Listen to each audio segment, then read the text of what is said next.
नमस्कार। हिंदी साहित्य वार्ता में आप हैं इस वक्त सुभाष ठाकुर के साथ। दोस्तों, आज हम पढ़ने वाले हैं राजा राधिका रमण प्रसाद सिंह की प्रसिद्ध कहानी कानों में कंगना। ये कहानी नरेंद्र का किरण से प्रेम, विवाह और फिर किन्नरी के सौंदर्य से वशीभूत होकर प्रेम विमुख हो जाने और अंत में किरण के प्राण त्याग के समय वास्तविकता के एहसास होने की कहानी है। इस कहानी को पढ़ने से पहले आप राजा राधिका रमण प्रसाद सिंह के बारे में ज़रूर पढ़ लें कि राजा राधिका रमण प्रसाद सिंह किस प्रकार के लेखक रहे, उन्होंने साहित्य की किन किन विधाओं में लिखा। इन सब बातों पर भी आप थोड़ा सा ज़रूर गौर करें। किस युग के ये लेखक रहे, कब से इन्होंने हिंदी साहित्य में अपना लेखन कार्य जो है वो शुरू किया था, ये सारी चीज़ें आप थोड़ा बहुत याद ज़रूर रखें।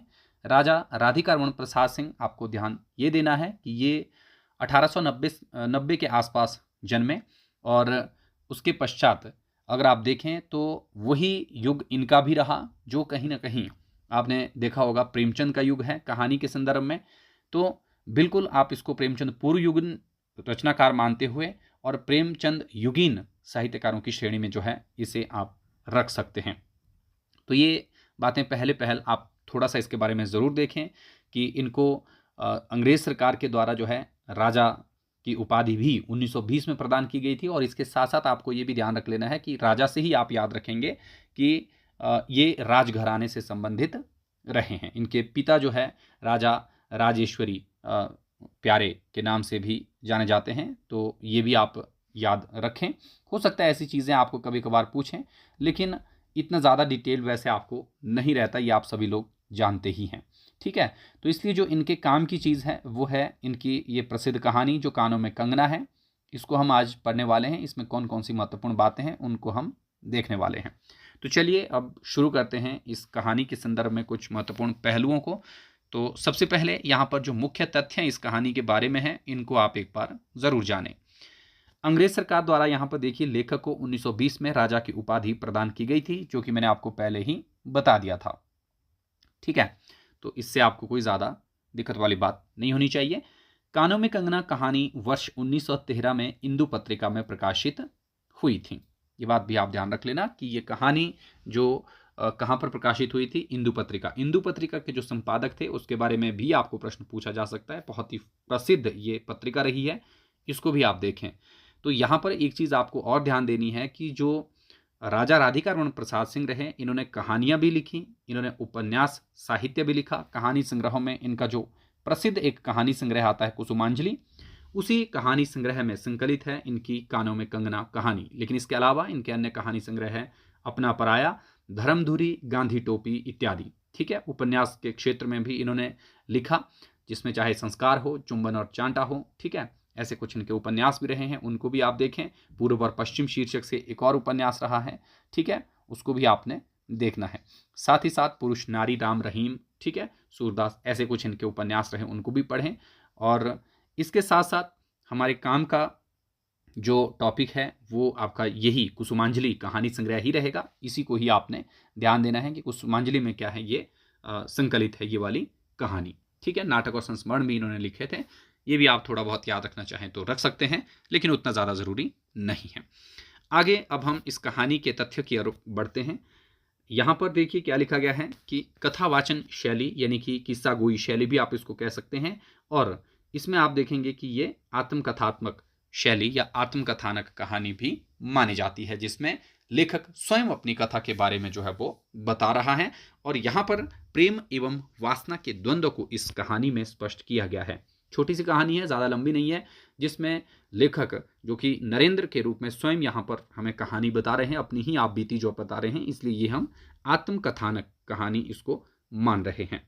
ठीक है, तो इसमें प्रेम को भी दर्शाया गया है कि एक और उसकी प्रेमिका है जो बाद में उसकी पत्नी बनती है, लेकिन वो वासना उस पर जब हावी हो जाती है तो वो एक दूसरी स्त्री, पराई स्त्री के प्रति जो है वो मोहित हो जाता है और अपने सारे जो अपनी पत्नी के आभूषण वगैरह हैं वो उसे लुटा देता है। और जब तक उसे एहसास होता है तब तक बहुत देर हो जाती है और उसकी पत्नी की मृत्यु जो है हो जाती है। इसलिए यहाँ पर बोला गया है कि इसमें प्रेम एवं वासना का जो है चित्रण किया गया है।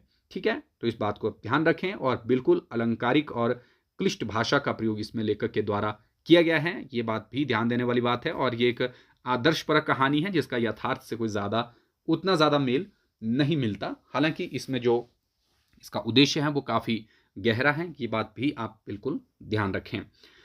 आत्मग्लानि एवं पश्चाताप का बोध कराने वाली ये कहानी है कि लेखक को अंत में जो है आत्मग्लानि भी होती है कि उसने जो भी कृत्य किए हैं वो अच्छे नहीं हैं। ठीक है, तो ये सामान्य सी चीज़ें जो है आपको समझ में आ गई होगी कि कहानी किस घटना के ऊपर जो है वो लिखी गई है, जिसमें प्रेम और वासना का ही चित्रण जो है वो लेखक के द्वारा हुआ है। आइए अब हम इसकी पात्र योजना के बारे में जानते हैं, क्योंकि पात्र योजना भी बहुत ज़रूरी है। सबसे पहले इसमें जो मुख्य नायिका के रूप में है वो है किरण, जो कि योगेश्वर की पुत्री हैं, नरेंद्र की पत्नी है, एक आदर्शवादी स्त्री है। और इसकी सुंदरता की तुलना जो है लेखक ने यानी कि नरेंद्र ने किससे की है? प्रकृति से की है। और इसमें आप देखेंगे कि स्त्री गुलामी इसके माध्यम से ही दिखाई गई है कि एक स्त्री जो है भारतीय समाज में किस तरीके से उस समय रहती थी, वो चित्रण इसमें किया गया है। फिर नरेंद्र हैं जो कि नायक है, किरण का पति है, किरण के पिता का शिष्य भी है, किन्नरी के रूप पर ये आसक्त रहता है और ये कथावाचक भी इसमें स्वयं ही है, ये बात भी आप ध्यान में रखेंगे। योगेश्वर हैं जो कि नरेंद्र के गुरु हैं और किरण के ये पिता हैं। नरेंद्र के पिता के बाल सखा भी योगेश्वर रहे और ये चाहते थे कि नरेंद्र जो है इन योगेश्वर से ही क्या करें, धर्म ग्रंथों का ज्ञान जो है लें। ठीक है, उसके बाद यहाँ पर जूही आती है जो कि नारी सहायक पात्र भी आप इसको कह सकते हैं, और ये नरेंद्र के घर की नौकरानी भी है। ठीक है, नरेंद्र का प्रेम पत्र किरण तक पहुंचाने का काम जो है जूही ही करती है, ये बात भी आपको पूछी जा सकती है, इसलिए इसको याद रखें। फिर मोहन आता है इसमें, जो कि नरेंद्र की पहचान वाला दोस्त है, जिसके घर में नृत्य हो रहा होता है। जब मोहन के घर वहाँ पर नरेंद्र जाता है तो वहाँ पर उसकी मुलाकात जो है इन्हीं के घर में ही होती है, नरेंद्र की किन्नरी से। ठीक है, फिर किन्नरी आती है जो कि एक नर्तकी है। तो ये इसके मुख्य पात्र हैं, इन्हीं के इर्द गिर्द संपूर्ण कहानी जो है घूमती रहती है। हालांकि मेनली यहाँ पर देखें कि जो मुख्य किरदार है वो नरेंद्र का है, और नरेंद्र के जो ये किस्सा है, इस किस्से में ये अन्य पात्र भी कहीं ना कहीं जो है जीवंत हो उठते हैं। हालांकि सारी जगह जो है हमें नरेंद्र ही कहानी बताता हुआ दिखाई पड़ता है, तो ये बात है। चलिए अब हम आगे बढ़ते हैं और इस कहानी की समीक्षा और प्रमुख घटनाओं को एक साथ देख लेते हैं।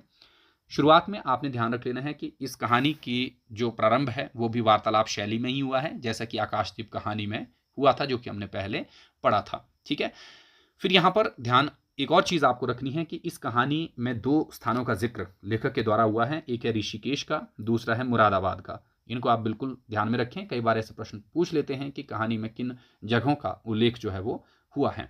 ठीक है, तो ये भी ध्यान रख लेना है। और इसके साथ साथ आपको कुछ और महत्वपूर्ण बातें याद रख लेनी है कि इसमें इस कहानी में जो है गलत संगति का असर बताया गया है। ठीक है, आत्मग्लानि और पश्चाताप को दिखाया गया है। ठीक है, इन चीज़ों को भी आप बिल्कुल अच्छे से समझें।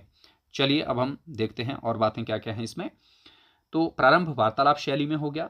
उसके बाद ऋषिकेश के निकट सुंदरवन में कुटी में योगेश्वर अपनी पुत्री किरण के साथ निवास करते हैं। नरेंद्र के पिता उसे योगेश्वर के पास धर्म ग्रंथों के अध्ययन हेतु भेजते हैं, वह नियमित रूप से जाता भी है।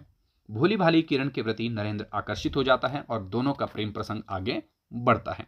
किरण के पिता को उन दोनों के प्रेम संबंध ज्ञात हो जाते हैं और वह उन दोनों का विवाह करवा देता है, यानी कि उसको उसे सौंप देता है।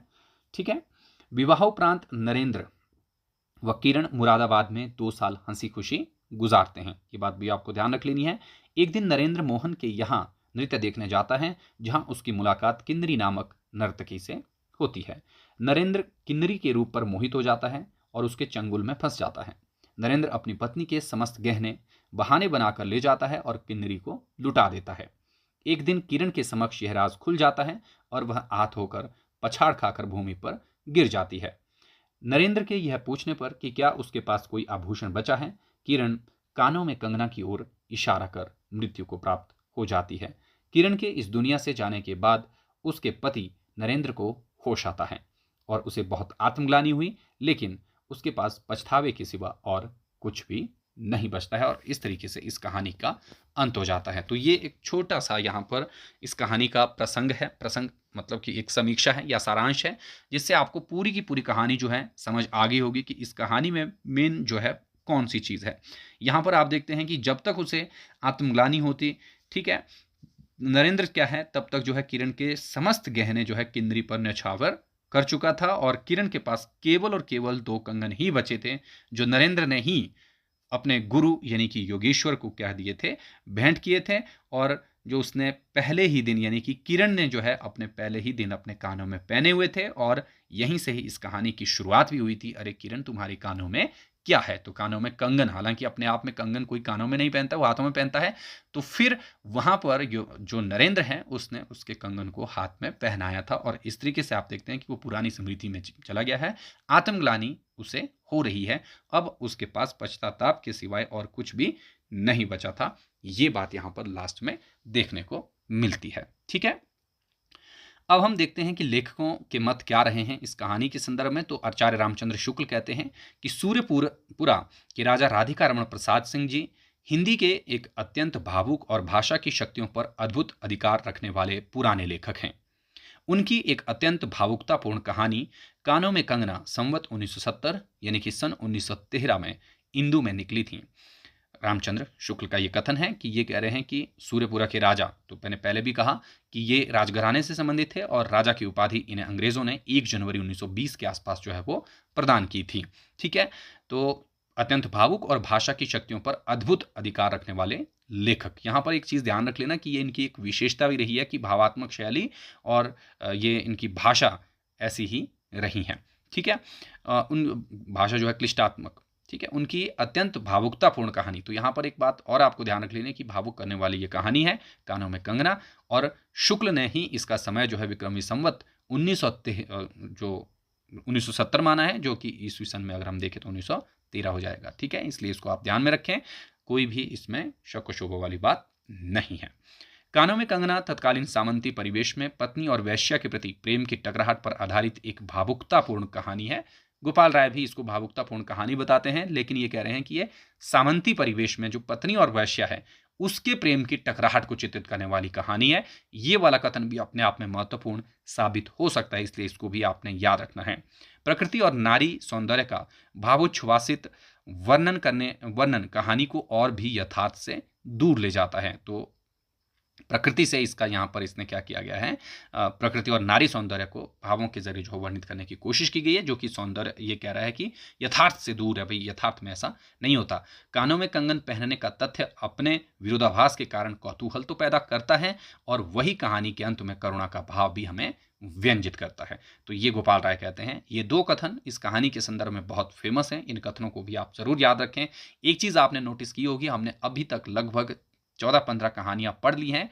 इन सभी कहानियों में आपने एक चीज जाहिर की होगी कि गोपाल राय ने जरूर किसी न किसी कहानी के संदर्भ में कुछ न कुछ चीजें जरूर कही हैं। ठीक है, इसलिए कभी कभार अगर आपको लगे कि कहानी के संदर्भ में कोई कथन आया है, तो वो ज्यादातर गोपाल राय ने भी कुछ बातें कही हैं, उनको भी आप अच्छे से जरूर देखें। इसके अलावा नामवर सिंह, बच्चन सिंह, उन्होंने आधुनिक कहानियों को लेकर के कुछ चीजें कही हैं, क्योंकि आचार्य रामचंद्र शुक्ल तो 1920-30 के बाद ज़्यादा हमें देखने को नहीं मिलते कि कहानी लेखन के बारे में उन्होंने कोई चीज़ें कही थी। लेकिन फिर भी जो प्रारंभिक रही हैं, जब तक वो खुद जिंदा थे तब तक शुक्ल ने भी कुछ एक बातें जो हैं वो ज़रूर कही हैं। वो आप इनकी पुस्तक हिंदी साहित्य का इतिहास से भी देख लें, या कहीं दूसरी जगहों से भी अगर आपको देखने को मिलती है तो वहाँ से भी पढ़ना है आपको। और जो डॉक्टर रामचंद्र की पुस्तक आती है देखना गद्य साहित्य वाली, उसको भी आप ज़रूर पढ़ें, वहाँ पर भी आपको जो है लेखकों के बारे में जो कथन है वो मिल जाते हैं।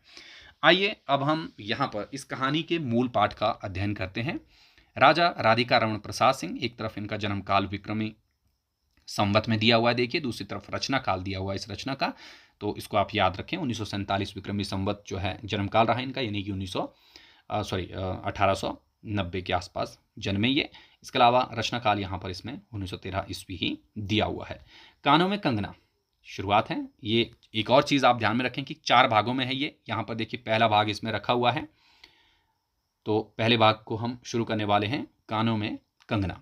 किरण, तुम्हारे कानों में यह क्या है? यहाँ पर आप शुरुआत में ही देख रहे हैं कि इसमें प्रश्न पूछा गया है लेखक के द्वारा, और यहीं से हमें पता चल रहा है कि ये संवाद शैली में इसकी शुरुआत हुई है, यानी कि वार्तालाप शैली में इसका आरंभ हुआ है। उसने कानों से चंचल लट को हटाकर कहा, कंगना। सचमुच 2 कंगन कानों को घेर कर बैठे थे, और कानों में कंगना। हाँ, तब कहाँ पहनूं? किरण अभी भोली थी। दुनिया में जिसे भोली कहते हैं वैसी भोली नहीं, उसे वन के फूलों का भोलापन समझो। नवीन उद्यान के फूलों की झड़ी नहीं, विविध खाद या रस से जिनकी जीविका है, निष्कार काट छांट से जिनका सौंदर्य है, जो दो घड़ी चंचल चिकने बाल वेशभूषा हैं, जो दो घड़ी तुम्हारे फूलदान के गौरव हैं, वैसे वन के फूल से नहीं। प्रकृति के हाथों से लगी है, मेघों की धारा से बड़ी है, चटुल दृष्टि उसे पता नहीं, जगत वायु उसे छूती नहीं। यह सरल सुंदर रम्य जीवन है। जब जीवित रहे तब चारों तरफ अपने प्राणधन से भरे रखें। जब समझ आया तब अपनी मां की गोद में झर पड़े। आकाश स्वच्छ था, नील उदार सुंदर, पत्ते चुप थे, शांत थे। संध्या हो चली थी, सुनहली किरणें सुंदर पर्वत की चूड़ा से देख रही हैं। वह पतली किरण अपनी मृत्युशैया से इस शून्य निबिड़ कानन क्या ढूंढ रही थी, कौन कहे। किसे एक टक देखती थी, कौन जाने। अपनी लीला भूमि को स्नेह करुण चाहती थी या हमारे बाद हाँ क्या हो रहा है इसे चाहती थी, मैं क्या बता सकता हूं। इस झड़ी आकांक्षा अवश्य थी। मैं तो खड़ा खड़ा उन बड़ी बड़ी आंखों की किरण बांटता रहता था। आकाश में तारों को देखता या उन मनोहर आंखों को देखा, एक ही थी। हम दूर से तारों के सुंदर शून्य चिकचिक को बार बार देखते हैं, लेकिन वह निस्पंद निश्चेष्ट ज्योति सचमुच भावहीन अपनी आप ही अपनी अंतर्लहरी में मस्त है। इसे जानना आसान नहीं। हमारी ऐसी आंखें कहाँ कि उसके सहारे उस निगूढ़ अंतर में अथा लें। मैं रसाल की डाली थाम कर पास ही खड़ा था। वह बालों को हटाकर कंगना दिखाने की भंगी प्राणों में रह रहकर उठती थी। जब माखन चुराने वाले ने गोपियों के सर के मटके को तोड़कर उनकी भीतरी किले को तोड़ डाला, या नूरजहां ने अंचल से कबूतर को उड़ाकर शहनशाह का कठोर हृदय की धज्जियां उड़ा दी, फिर नदी किनारे वसंत बल्लभ पल्लवों की छाया में बैठी किसी अपरूप बालिका की सरल स्निग्ध लीला एक मानव अंतर को क्यों न दौड़े। किरण इन आंखों के सामने प्रतिदिन आती ही जाती थी। कभी आम के टिकोरे से आंचल भर जाती, कभी मौलसेरी के फूलों की माला बना लेती, किंतु कभी भी ऐसी बाल सुलभ लीला आंखों से होकर हृदय तक नहीं उतरी। आज क्या था, कौन शुभ या अशुभ क्षण था कि अचानक वह बनेली लता मंदार माला से भी कहीं मनोरम दिख पड़ी। कौन जानता था कि चाल से कुचाल जाने में, हाथों के कंगन भूलकर कानों में पहनने में इतनी माधुरी थी। 2 टके के कंगनों में ऐसी शक्ति है। गोपियों को कभी स्वप्न में भी न शल्का था कि बांस की बांसुरी में घूंघट खोलकर नचा देने की शक्ति है। मैंने चटपट उसके कानों से कंगन उतार लिया, फिर धीरे धीरे उसकी उंगलियों पर चढ़ाने लगा। न जाने उस घड़ी कैसे खलबली थी, मुंह से अचानक निकल आया, किरण, आज की यह घटना मुझे मरते दम तक न भूलेगी। यह भीतर तक बैठ गई। इसकी बड़ी बड़ी आंखें और भी बड़ी हो गईं। मुझे चोट सी लगी। मैं तत्काल योगेश्वर की कुटी की ओर चल पड़ा। प्राण भी उसी समय कहीं चल पड़े। वही विस्मय था। तो यहाँ पर पहला पार्ट जो है वो समाप्त हो जाता है, जहाँ पर किरण और जो नरेंद्र हैं वो आपसी मिलन की बातचीत, उनकी जो वार्तालाप हैं वो दिखाई गई है, और जो नरेंद्र हैं आप देख रहे हैं कि उसके प्रति आकर्षित है और प्रकृति से उसके अपनी सौंदर्य को लेकर के किरण और का जो सौंदर्य है उसको यहाँ पर ये चित्रित करने का प्रयास कर रहा है। उसके भोलेपन को भी चित्रित किया गया है। अब इसके दूसरे पार्ट की तरफ बढ़ते हैं। एक दिन था कि इस दुनिया से दूर रहकर भी लोग दूसरी दुनिया का मुख उठाते थे। हरिचंदन के पल्लवों की छाया भूलोक पर कहाँ मिले, किंतु किसी समय हमारे यहाँ भी ऐसे वन थे जिनके वृक्षों की छाया में 2 घड़ी घास निवारने के लिए स्वर्ग से देवता तक उतर आते थे। जिस पंचवटी के अनंत यौवन को देखकर राम की आंखें भी खिल उठी थी। वहां के निवासियों ने अमर तरु के सुंदर फूलों की माला नहीं चाही, मंदाकिनी के छींटों की शीतलता नहीं ढूंढी। वृंदावन का सानी कहीं वन भी था। कल्प वृक्ष की छाया में शांति अवश्य है, लेकिन कदम की छाह की शांति कहाँ मिल सकती है। हमारी तुम्हारी आंखों ने कभी नंदनोत्सव की लीला नहीं देखी, लेकिन इसी भूतल पर एक दिन ऐसा उत्सव हो चुका है जिसको देख देख कर प्रकृति रजनी 6 महीने तक ठगी रही। शत शत देवांगनाओं ने पारिजात के फूलों की वर्षा से नंदन कानन को उजाड़ डाला। समय ने सब कुछ पलट दिया। अब ऐसे वन नहीं जहां कृष्ण गोलोक से उतरकर 2 घड़ी वंशी टेर दें, ऐसे कुटेर नहीं जिनके दर्शन से रामचंद्र का अनंतर भी प्रसन्न हो, या ऐसे मुनीश नहीं जो धर्म धुरंधर धर्मराज के भी धर्म में शिक्षा दें। तो यहाँ पर ये वाली पंक्ति जो है बहुत महत्वपूर्ण है, इसलिए इसको याद जरूर रखें। हो सकता है कि ये आपको प्रश्न में पूछ ली जाए कि यह पंक्ति किस कहानी में आई है, कि समय ने सब कुछ पलट दिया। अब ऐसे वन नहीं है जहां कृष्ण जो है गोलोक से उतर कर 2 घड़ी वंशी की टेर दें, ऐसे कुटीर नहीं है जिनके दर्शन से रामचंद्र का अनंतर भी जो है खुश हो उठे, या ऐसे मुनीश नहीं जो धर्म धुरंधर धर्मराज को भी धर्म में शिक्षा दे। तो यहाँ पर यह पंक्ति महत्वपूर्ण पंक्ति है। यदि 1-2 भूले भटके भी हैं, तब अभी तक उन पर दुनिया का पर्दा नहीं उठा, जगन्माया की माया नहीं लगी। लेकिन कब तक बचे रहेंगे लोग, अपने यहाँ अलौकिक बातें कब तक होने देगा। ऋषिकेश के पास एक सुंदर वन है। यहाँ पर आप ध्यान दें, जो कि मैंने पहले भी कहा था कि इस कहानी में ऋषिकेश और मुरादाबाद 2 जगहों का जिक्र हुआ है, तो उनको आप याद रखेंगे। ऋषिकेश के पास एक सुंदर वन है, सुंदर नहीं अपूर्व सुंदर है। वह प्रमाद वन के विलास निकुंजों से सुंदर नहीं, वरंच चित्रकूट या पंचवटी की महिमा से मंडित है। वहां चांदनी में बैठकर कनक घुंघरू की इच्छा नहीं होती। पंच प्राणों में ऐसी आवेग धारा उठती है जो कभी अनंत साधना के कूल पर पहुंचती है, कभी जीव जगत के एक एक तत्व से दौड़ मिलाती है। गंगा की अनंत गरिमा वन की निबिड़ योग निद्रा नहीं देख पड़ेगी। कौन कहे वहां जाकर यह चंचल चित क्या चाहता है, गंभीर अलौकिक आनंद या शांत सुंदर मरण। इसी वन में एक कुटी बनाकर योगीश्वर रहते थे। योगीश्वर ही थे। यद्यपि वह भूतल पर रहते थे, तथापि उन्हें इस लोक का जीव कहना यथार्थ नहीं था। उनकी चित्तवृत्ति सरस्वती के श्री चरणों में थी, या ब्रह्मलोक की अनंत शांति में लिपटी थी, और वह बालिका स्वर्ग से एक किरण उतरकर उस घने जंगल में उजेला करती फिरती थी। वह लौकिक माचाबद्ध जीवन नहीं था, उसने बंधन रहित बाधाहीन नाचती किरणों की रेखा कहिए।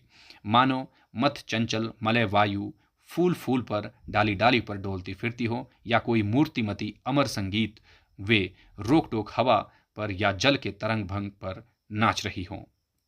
मैं ही वहां इस लोक का प्रतिनिधि था। मैं ही उन्हें उनकी अलौकिक स्थिति से इस जटिल मर्त्यराज में खींच लाता था।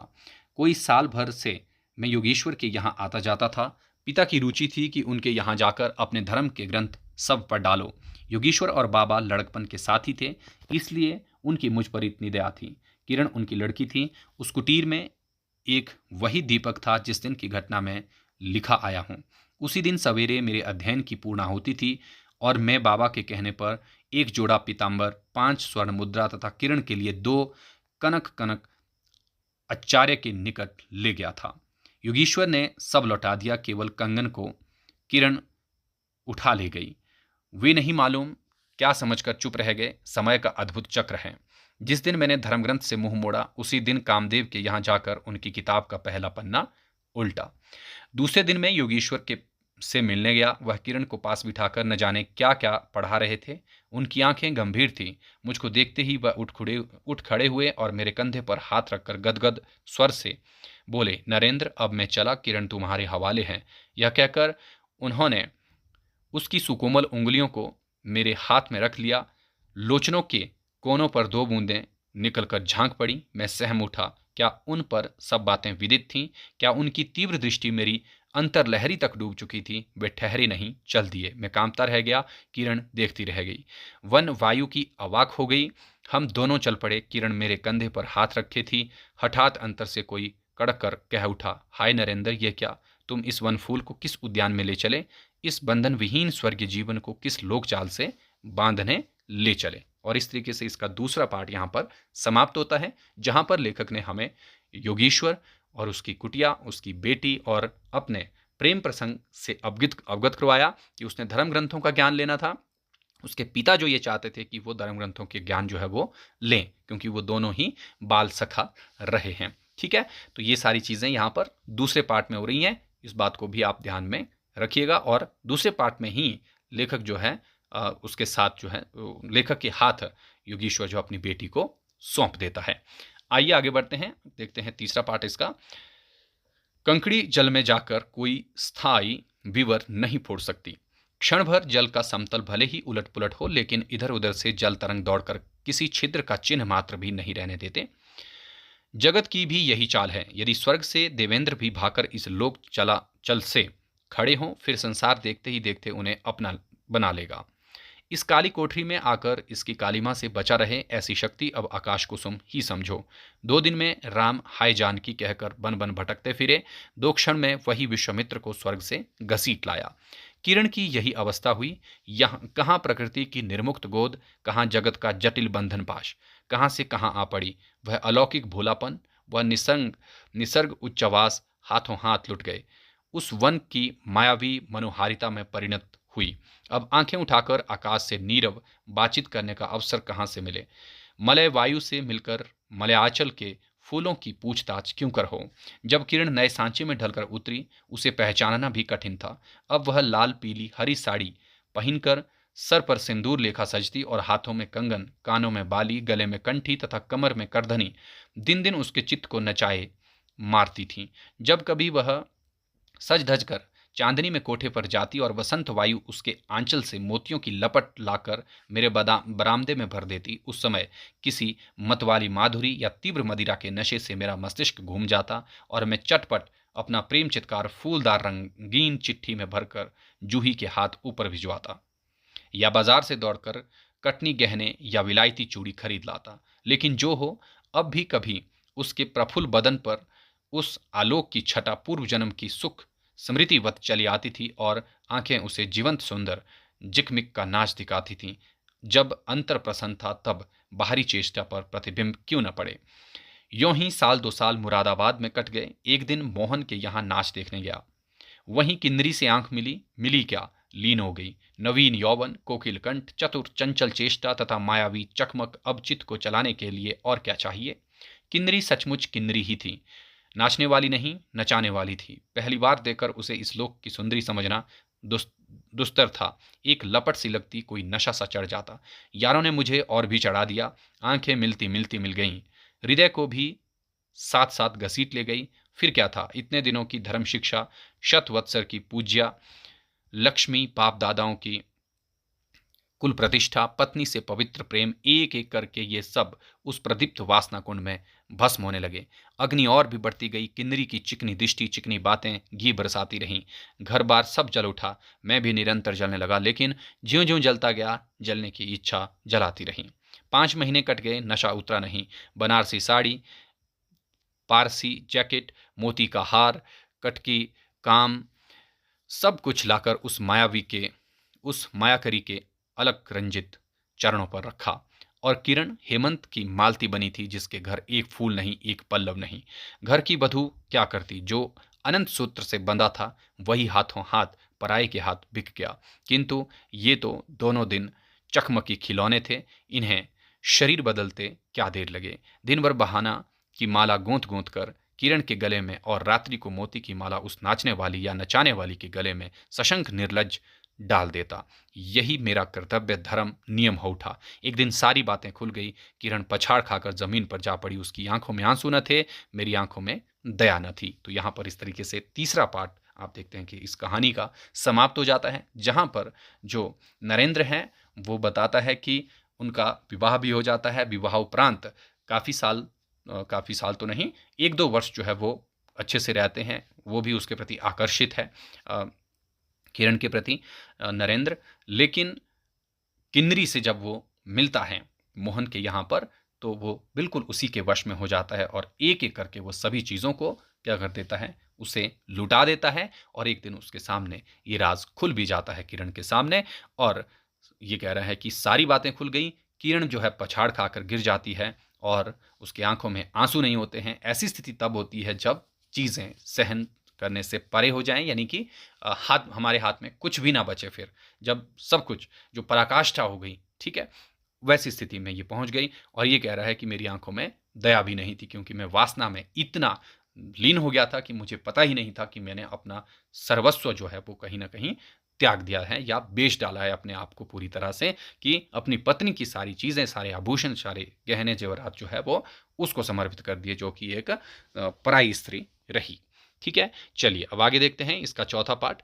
बरसात की रात थी, रिमझिम बूंदों की झड़ी लगी हुई थी। चांदनी मेघों से आंख मुंदौल खेल रही थी। बिजली लोल कपाट से बार बार झांकती थी। वह किसे चंचल देखती थी और बादल किस मसोस से रह रहकर चिल्लाते थे, इन्हें सोचने का मुझे अवसर ही न था। मैं तो किन्नरी के दरवाजे से हताश लौटा था। आंखों के ऊपर न चांदनी थी न बदली। त्रिशंकु ने स्वर्ग जाते जाते बीच ही से टंकर किस दुख को उठाया, और मैं तो अपने स्वर्ग के दरवाजे पर सर रखकर निराश लौटा था। मेरी वेदना क्यों न बड़ी हो, हाय, एक अंगूठी भी रहती तो उसे दिखाकर उसके चरणों से चंदन चाटता। घर पर आते ही जूही को पुकार उठा, जूही जूही, किरण के पास कुछ भी बचा बचा हो तो फौरन जाकर मांग लाओ। ऊपर से कोई आवाज नहीं आई, केवल सर के ऊपर से एक काला बादल कालांतर चित्कार से चिल्ला उठा। मेरा मस्तिष्क घूम गया। मैं तत्क्षण कोठे पर दौड़ा। बस संदूक जहां पे जो कुछ मिला सब तोड़ डाला, लेकिन मिला कुछ भी नहीं। अलमारी में केवल मकड़े का जाला था। श्रृंगार बॉक्स में एक छिपकली बैठी थी। उसी दम किरण पर झपटा। पास जाते ही सहम गया। वह एक तकिए के सहारे निसहाय निस्पंद लेटी हुई थी। चांदनी ने खिड़की से आकर उसे गोद में ले रखा था और वायु उस शांत शरीर पर जल भिगोया पंखा जला रही थी। मुख पर एक अपरूप छटा थी। कौन कहे कहीं जीवन की शेष रश्मि क्षण भर वहीं अटकी हो। आंखों में एक नवीन ज्योति थी। शायद प्राण शरीर से निकलकर किसी आश्रय से वहीं बैठ रहा था। मैं फिर पुकार उठा, किरण, तुम्हारे पास कोई और गहना भी बचा गया है? हाँ, क्षीण कंठ की काकली थी। कहाँ है? अभी देखने दो। उसने धीरे से घूंघट सरकाकर कहा। वही कानों में कंगना। सर तकिए से ढल पड़ा। आंखें भी चिप गईं। वह जीवांत रेखा कहाँ उड़ गई? क्या इतने ही के लिए अब तक ठहरी थी? मेरी आंखें मुख पर जा पड़ी। वही कंगन थे, वैसे ही कानों को घेर कर बैठे थे। मेरी स्मृति तड़ित वेग से चमक उठी। दुष्यंत ने अंगूठी को पहचान लिया था। भूली शकुंतला तत्क्षण याद आ गई थी। लेकिन दुष्यंत सौभाग्यशाली थे, चक्रवर्ती राजा थे। अपनी प्राणप्रिया को आकाश पाताल छान कर ढूंढ निकाला। मेरी किरण तो इस भूतल पर नहीं थी कि किसी तरह प्राण देकर भी पता पाता। परलोक से ढूंढ निकालूं ऐसे शक्ति इस दीनहीन मानव में कहाँ? सारी बातें सूझ गईं। चढ़ा नशा उतर पड़ा। आंखों पर की पट्टी खुल गई। लेकिन हाय, खुली भी तो उस समय जब जीवन में केवल अंधकार ही अंधकार हो गया या रह गया। तो इस तरीके से इस कहानी का अंत होता है। आप देख रहे हैं इस पार्ट में सिंपली उसकी मृत्यु और उसके पूर्व की जो स्मृतियां हैं और उसकी आत्मग्लानि जो है उसको चित्रित किया गया है, कि जब सारी चीजें वो लुटाकर वापिस आता है और फिर भी यही पूछता है कि अब तुम्हारे पास कोई और चीज बची है, तो वो सिर्फ उन कानों के कंगनों को दिखाती है, जो कि स्वयं उसने उसके पिता को भेंट स्वरूप जो है वो दिए थे, और बाकी तो उसने लौटा दिए थे। लेकिन किरण ने केवल ये 2 कंगन ही अपने पास रखे थे और उनको कानों में वो लगाए रहती थी, और उसने स्वयं जो है उसकी हाथों में वो पहनाए थे। केवल वही 2 कंगन ही रह बचे हुए थे। और यहाँ पर वो दुष्यंत और शकुंतला का जो प्रसंग है उसको याद कर रहा है कि उसने क्या किया। उसने तो उसको सौभाग्यशाली था कि वो चक्रवर्ती सम्राट था, इसलिए जो है उसने उसको ढूंढ निकाला। लेकिन एक आम इंसान जो है ऐसा नहीं कर पाता, और यही बात यहाँ पर देखने वाली है। ठीक है, तो इसलिए इसको याद रखिएगा। बहुत महत्वपूर्ण कहानी है, बहुत ही मार्मिक और भावुक कहानी ये रही। आइए अब हम इस कहानी का जो मूल उद्देश्य है उसकी तरफ बढ़ते हैं। यहाँ पर पत्नी से अलग दुनिया के प्रेम में फरेब, छल और विश्वासघात होता है। लेखक का उद्देश्य प्रेम, सत्य, ईमानदारी और नैतिक मूल्यों का बोध कराकर आदर्शवाद की स्थापना करना ही इस कहानी का मूल उद्देश्य है। तो आई होप कि आप सभी लोगों को ये कहानी पसंद आई होगी और इस कहानी से जुड़े हुए तथ्यों से आप अवगत हो गए होंगे। इसकी समीक्षा भी हमने करने की कोशिश की है।